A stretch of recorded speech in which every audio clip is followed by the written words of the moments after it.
Hi again, everybody. Welcome to Inside Golf. I'm Harry Donahue, and coming up on today's show, we'll take a look at the 100-year history of the Philadelphia section of the PGA of America. And to help us do that, we have three gentlemen who at one time were president of the local section. One went on to become president of the National PGA, Dick Smith. The other two, Leo Digici and Pete Trenum, who is our unofficial historian of golf in Philadelphia. Plus, Jeff Surratt, the current executive director of the Philadelphia section, will join our Centennial panel as well. So, look back at 100 years of the Philadelphia section of the PGA of America, next on Inside Golf. The 24th season of Inside Golf is presented by Destination Montco Golf. 50 courses, over 300,000 yards. Check them out at montcogolf.com. By the First Tee Greater Philadelphia, building game changers. The First Tee not only helps young men and women become better golfers, but most important, better people. Get involved. Visit firstteephiladelphia.org. By the Philadelphia Association of Golf Course Superintendents, a community of professionals enhancing the game of golf since 1925. Make sure you thank your golf course superintendent today. By Gap, celebrating amateur golf since 1897. By Jersey Man and Philly Man magazine, a digital publication and private business network. Read the current issue, free at jerseymanmagazine.com. And by Inside Golf's partner since 1998, the Philadelphia PGA section, the experts in the game and business of golf. And celebrating their centennial year, take time to thank your local men and women PGA professionals. Golf is the great equalizer. For many, this journey is an escape from reality, a chance to be part of a team, a career opportunity. PGA Reach impacts lives through golf by lifting people up, giving them hope, and sending them down an alternate path that they never saw coming. With PGA Reach Philadelphia, as in life and in golf, the most important shot you take is the next one.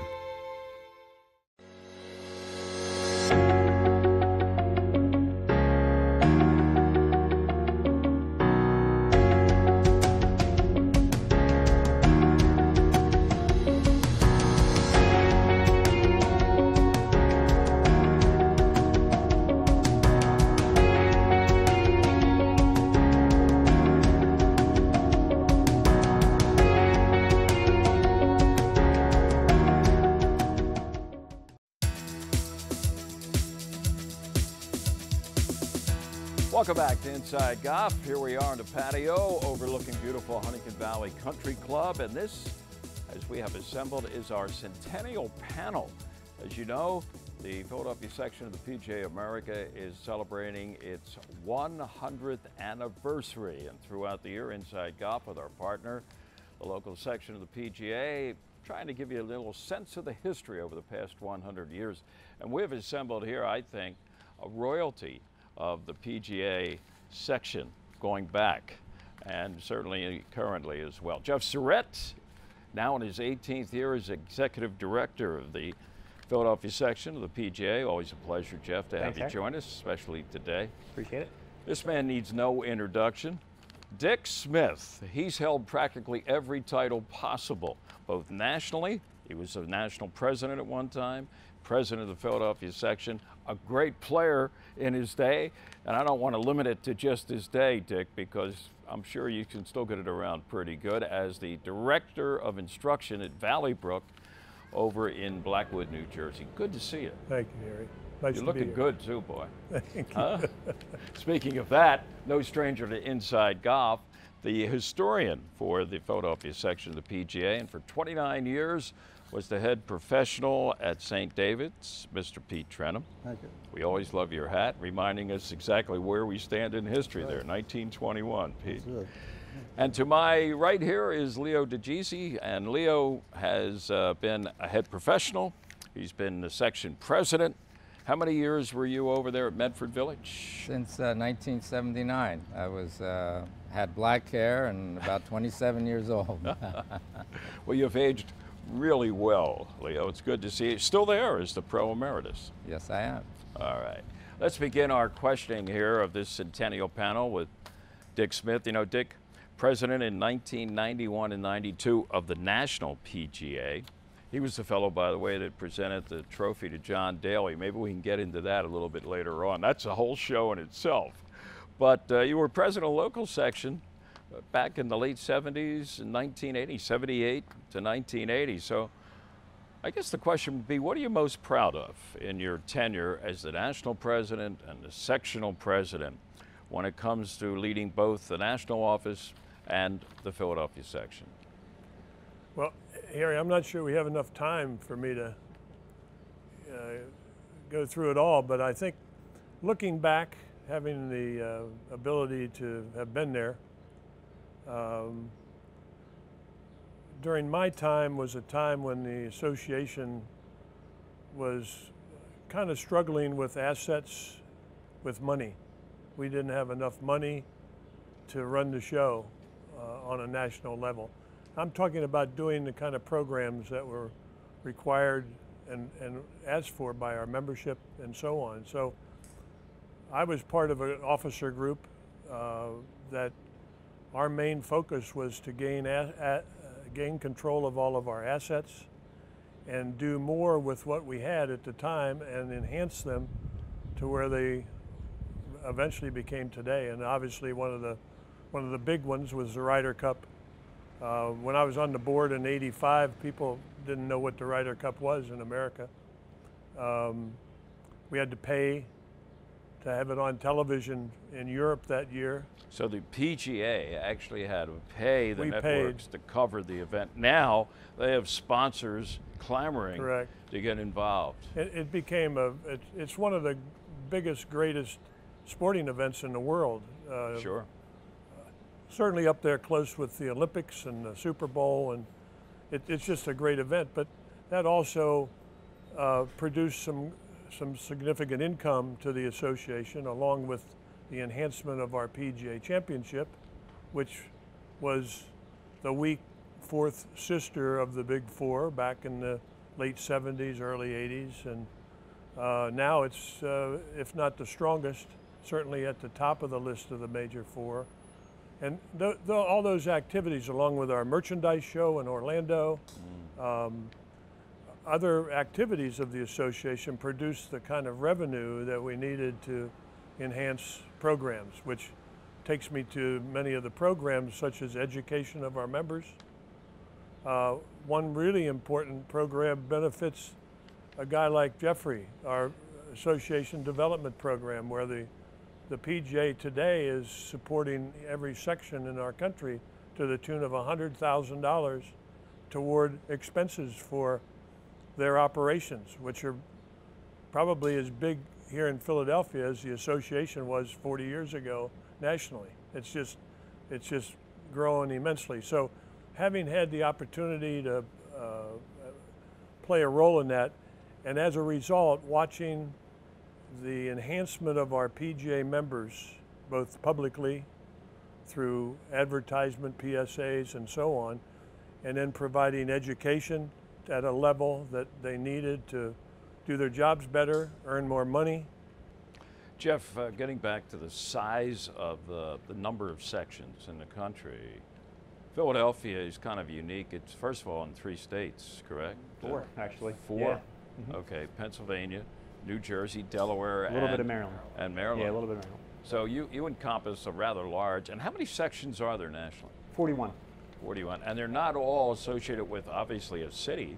In fact, Philadelphia is one of the few, or if not the only, is it, that has the name Philadelphia?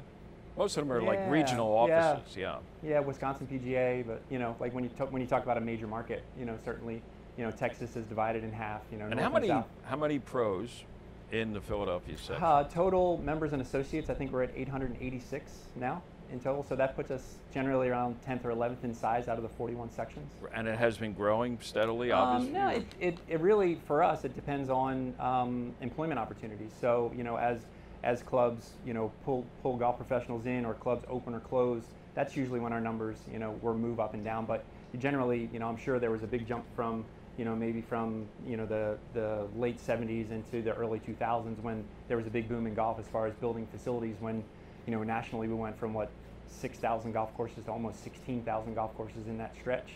So our numbers certainly went up during that time, but over my time the number's been pretty consistent, somewhere in the mid 800s. All right, we'll be back in just a moment, continue our conversation with Jeff and Dick and Pete and Leo. It's our Centennial panel. We're in Huntington Valley, and we're talking about the 100-year history of the Philadelphia section of the PGA of America. Stay with us. More to come on Inside Golf. 93 warmer days, promising new adventure, and views that never get old. Your favorite season starts now.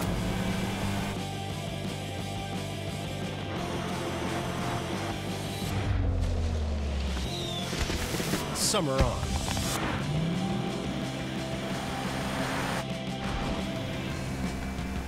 Receive a credit of up to $3,500 through August 2nd. They're not just familiar faces. They're your friends and neighbors. It's their small businesses, a beating heart that makes a neighborhood a home. The places with a pick-me-up, or a story that inspires, where you can share a taste of comfort with the personal touch that makes our world shine a little brighter. Support small and make a big difference. Make it local. Make it Main Street. Make it Montco.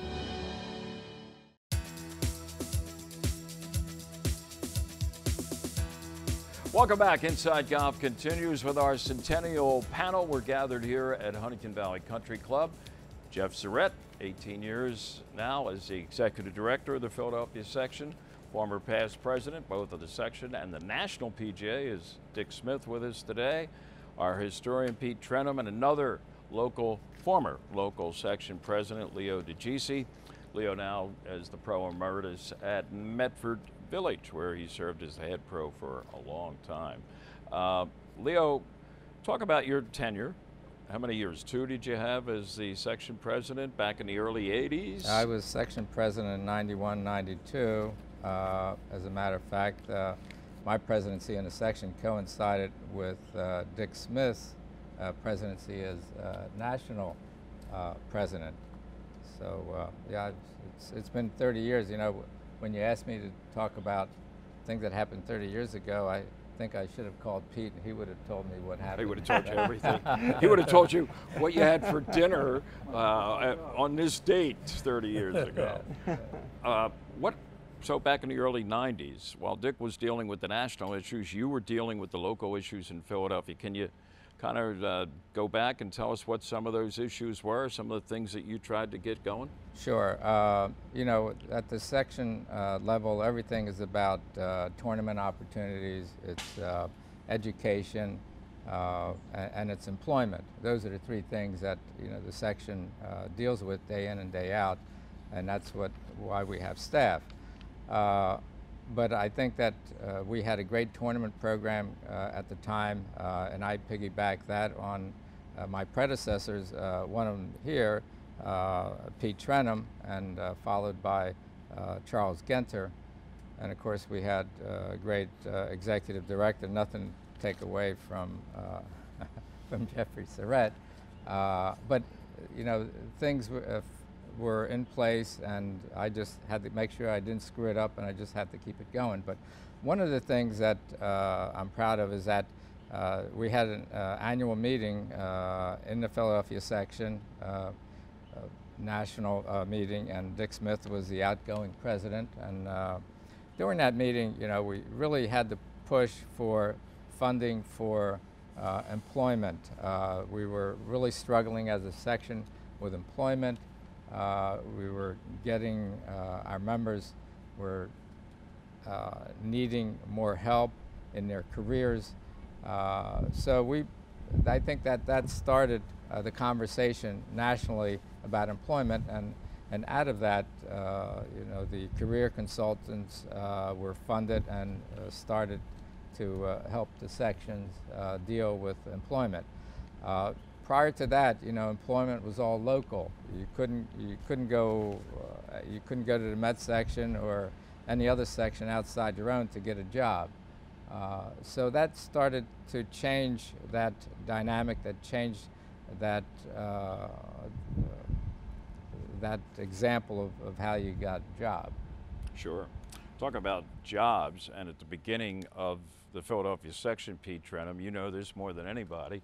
The local pros, the majority of them back in 1921, I guess safe to say, were from outside the country. They were immigrants.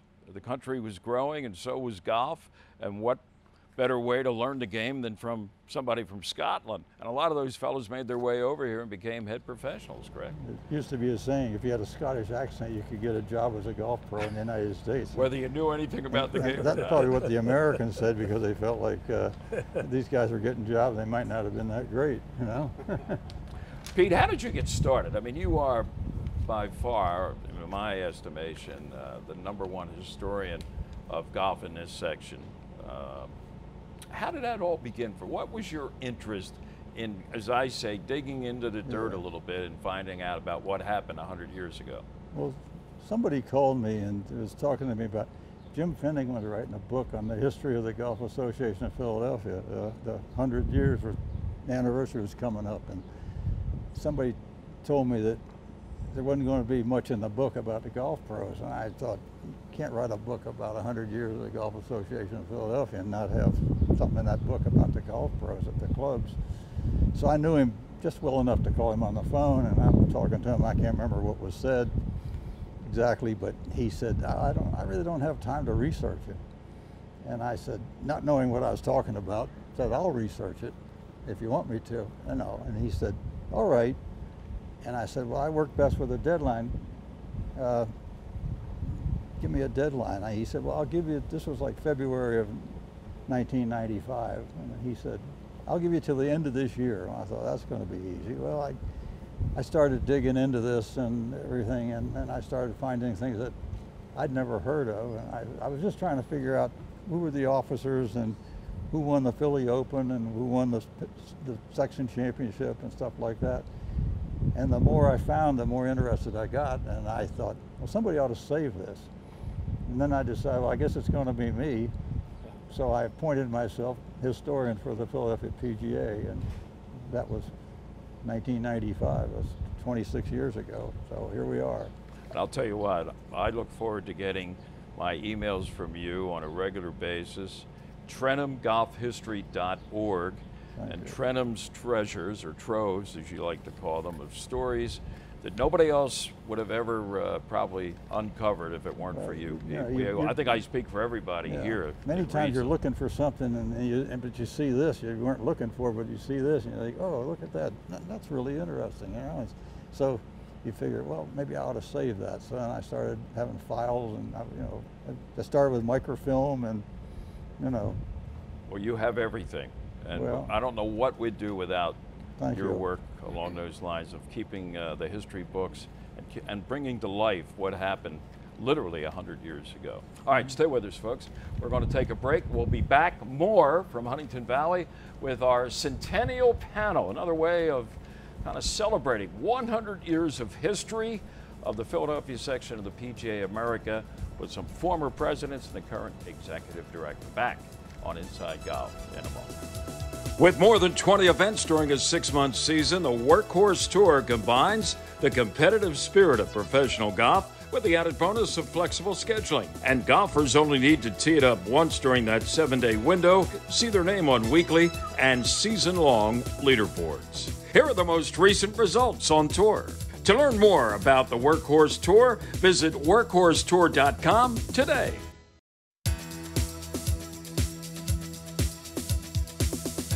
Welcome back. Inside Golf continues. We're assembled here on the patio overlooking beautiful Huntington Valley Country Club, and we're with our Centennial panel as the Philadelphia section of the PGA celebrates its 100th anniversary. Jeff Surrett, Executive Director, currently 18 years, is with us. Dick Smith, former local section president, national president. Historian Pete Trenum, also a section president. And Leo Digici, a third member of our panel, has that title of former president of the Philadelphia section of the PGA, still at Medford Village. Pete, we left off with you talking about your role as historian. We have here, as I said, assembled, you three all have been local section presidents.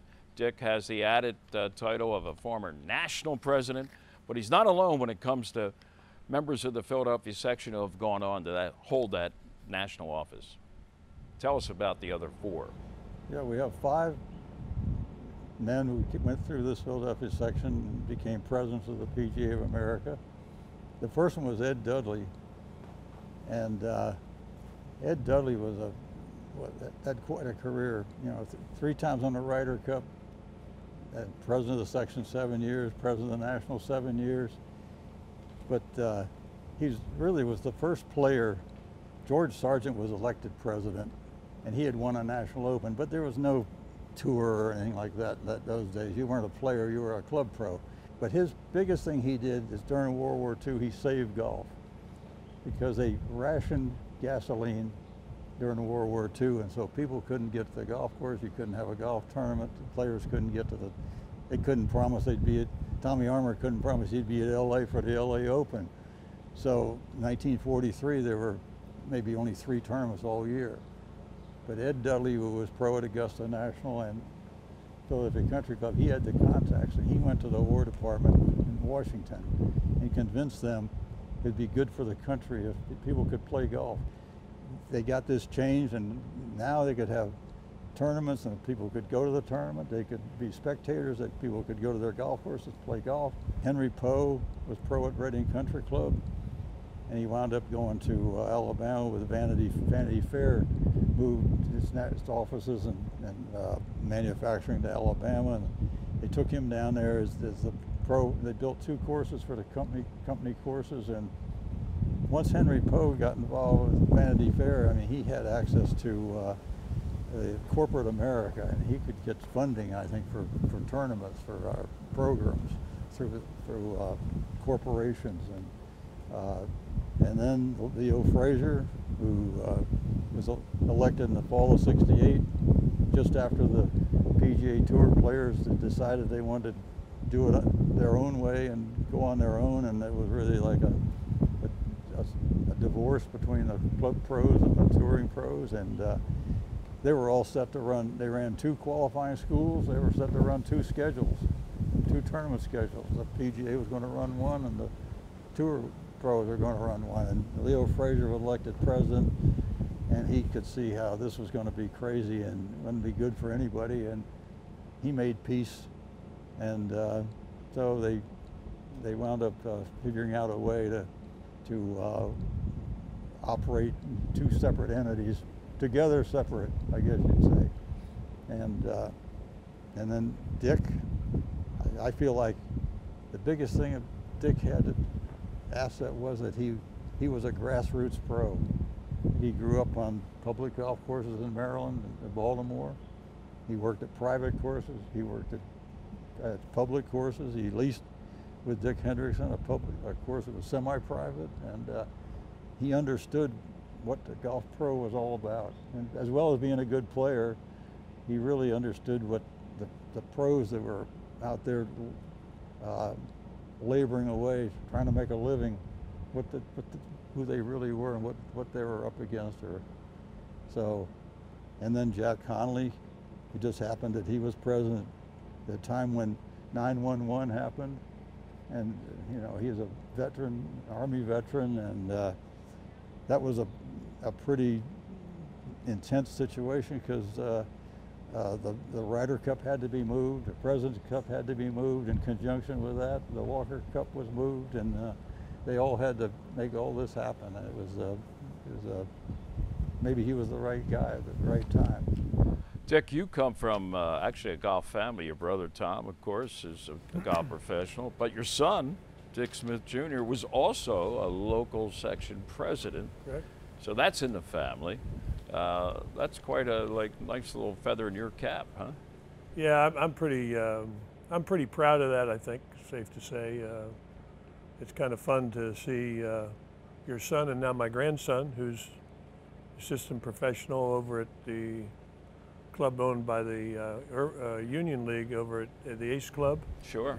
Liberty Hill. Liberty Hill. He's been in the program for about 3 years, and of course my brother Tom. So there's we have a foursome of PGA PGA pros that. I was going to say, have you gotten together, all four of you, at any one time? We have. It's hard now. My son is in Houston, Texas, at a very large golf operation at a place called Kingwood, and he's been there for 8 or 9 months now. He's pretty busy. Well, that's great. Yeah. I'll tell you what, if you four ever get together, let us know, and Inside Golf would love there to you come. Go. We'd love to go to Houston, but we can go to Liberty Hill. We can go anywhere, and that'd be great. Catch that and make it part of a Inside fun. Golf show. I think a lot of people would enjoy that. I think. I want to wrap things up by thanking Jeff Surrett, Dick Smith, Pete Trenum, Leo Digici for kind of taking us back, giving us a perspective of your time as serving the Philadelphia section. Of course, Jeff's still doing it, and Pete, not only a former section president, but the man that chronicles and still is what happens in the Philadelphia section of the PGA. I'm Harry Donahue. Thanks for joining us. And remember, no matter how bad it's going for you out there, don't pick up. And we'll see you next time. We hope to assemble you guys, too. We're going to do one more show, I think, and we'll see them down the road here on Inside Golf. The 24th season of Inside Golf is presented by Destination Montco Golf. 50 courses, over 300,000 yards. Check them out at montcogolf.com. By the First Tee Greater Philadelphia, building game changers. The First Tee not only helps young men and women become better golfers, but most important, better people. Get involved. Visit firstteephiladelphia.org. By the Philadelphia Association of Golf Course Superintendents, a community of professionals enhancing the game of golf since 1925. Make sure you thank your golf course superintendent today. By Gap, celebrating amateur golf since 1897. By Jersey Man and Philly Man Magazine, a digital publication and private business network. Read the current issue, free, at jerseymanmagazine.com. And by Inside Golf's partner since 1998, the Philadelphia PGA section, the experts in the game and business of golf. And celebrating their centennial year, take time to thank your local men and women PGA professionals.